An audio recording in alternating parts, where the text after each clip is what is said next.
All right, let's talk about multiplying rational expressions. This is going to be the first of, I think, two videos. So multiplying rational expressions. We're going to find the product. Also, we're going to state any restrictions. So just like when we multiply basic fractions, like if I told you, all right, let's take 2/3 times 1/4. What you would do there is you would multiply the tops, say 2 times 1 is 2, and multiply the bottoms, 3 times 4, which is 12. And after you multiply, you simplify. So just like how I had that simplifying rational expressions video, same thing. So we're going to take 2 divided by 12, which is 1/6. So kind of works the exact same way. So we're going to do one step, and then all of a sudden we're back to types of problems we've done before. So I have this set up here for my rational expressions that we're multiplying. So first thing I'm going to do is I'm going to multiply the top. So I'm going to start and kind of go through, I'm going to go through my integers, that's my numbers, then go through each variable. So I have a 4 times, well, over here would be like a 1. So I have 4, just have an x. Y to the third times a y becomes y to the fourth. On bottom, just have an 8. X squared times x is x cubed, and a y. So there's my setup, and now we're back to problems that hopefully at this point we know how to do. One thing I'm going to do is I'm going to look at, is there any factoring that can go on here? Currently there is none. So after that, I'm going to go to restrictions. And remember, restrictions we're talking about, we do not want our denominator equal to 0. So we're focusing on the variables, seeing if we can find ways to make our denominator 0, because that's what we want to avoid. So I have three pieces here, 3 factors multiplied here. 8 is a factor, x to the cube is a factor, y is a factor. So what you're really doing to check for restrictions, you take each factor and solving by second and equal to 0. So we have 8 equals 0, that's not going to do anything. X cubed is equal to 0. If you solve that, all you would do is take the cubed root of both sides, and you find, well, x equals 0. So one thing we want to avoid is we do not want x equal to 0. If we plugged in a 0 for x, we're going to get 0 in our denominator, which we do not want. The last piece there, set y equal to 0 and solve. Well, you figure out, well, y cannot be 0 then. So my restrictions are x cannot be 0 and y cannot be 0.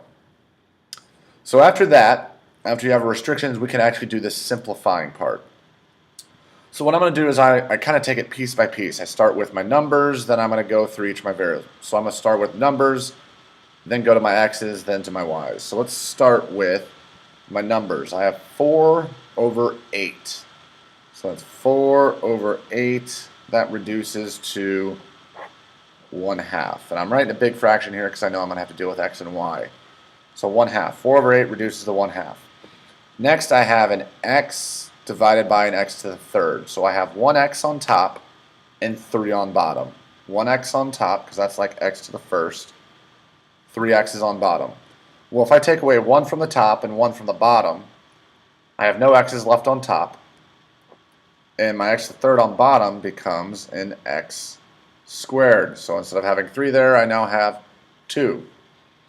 And then I move to my y. I have y to the fourth divided by y. I have 4 y's on top, and then just a single y on bottom. So if I take a y away from both, then I have 3 left on top, so that would be y to the third. So multiplying these two rational expressions, you're going to get an answer of 1 y cubed divided by 2x squared, with restrictions of x cannot be 0 and y cannot be 0. Alright, second one. So I have two new rational expressions here. I just want to show you one more example.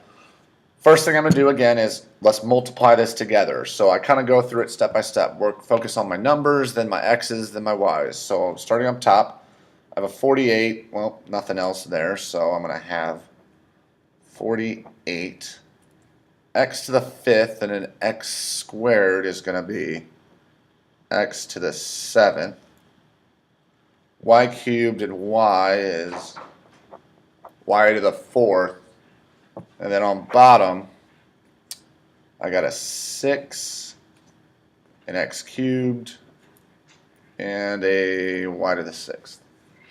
So after I combine it together, I now have just a single rational expression, so I need to simplify that. So I'm going to focus on the bottom because remember, restrictions, we do not want my denominator equal to 0.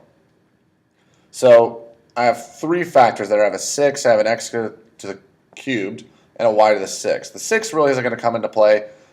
X cubed, if we solve that equal to 0, you're going to find, hey, x cannot be 0. Y to the 6th is equal to 0. Well, what would make this 0 equal 0? Well, y is equal to 0. So my restrictions are x cannot be 0, y cannot be 0. So at this point in time, you're going to find, well, the restrictions, not a whole lot of variation. The more problems we do, you'll see what changes the restrictions a little bit. So it will take some time, but we'll get there. So back to the problem, what I'm going to do is I'm going to focus on my integers, that's my numbers, then my x's, then my y's. So I'm going to start with 48 divided by 6. So that's like the fraction 48 over 6. If I took 48 divided by 6, what I'm going to get is I'm going to get 9. So I'm going to put that on top. Next I go to my x's. I have x to the 7th on top, x to the 3rd on bottom. So I have 7 x's on top, 3 on bottom. 7 up top, 3 on bottom. If I take away 3 from both, I'll be left with x to the 4th up top. None left on the bottom. And then finally go to my y's. I have y to the 4th and y to the 6th. 4 y's on top, 6 on bottom. If I take away 4 from top and 4 from the bottom, I'm left with 2 left on the bottom, so a y squared on bottom. So my answer is 9x to the 4th divided by y squared with restrictions of x cannot be 0 and y cannot be 0. And that was multiplying rational expressions 1.